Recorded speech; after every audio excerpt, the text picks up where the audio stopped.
When the attacks on the Dexters came, they were as unexpected as they were inevitable. Because this was a new world order and there was no longer any honor among criminals. The old ways were dead, and the new ways were without mercy. Attacking innocents was no longer considered off-limits, and no one was immune. The attacks happened on 2 continents and across 3 generations, with no regard to sex or age. The targets were not about blood, but about who mattered most, surnames be damned. Because being a Dexter was a state of mind and matter of the heart, not blood ties. But while the enemies were new, those leading this new war weren't.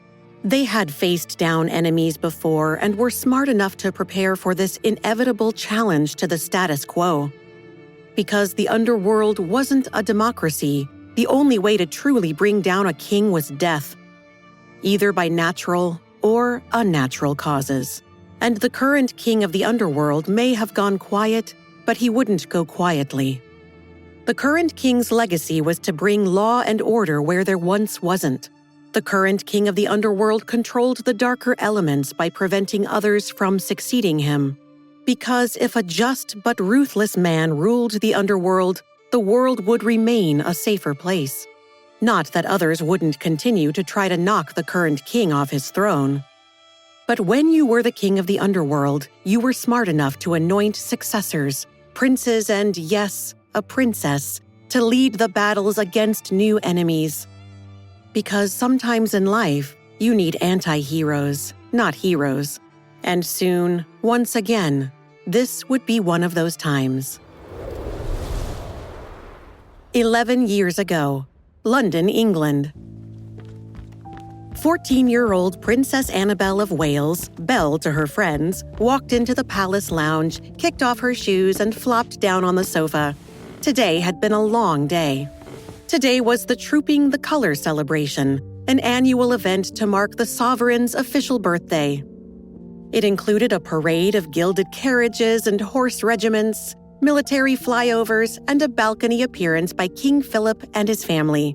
And Belle was exhausted. Belle didn't mind celebrating Grandpa or all the pomp and circumstance. Honestly, she enjoyed those things. No, Belle's issue with days like today was the media and the public.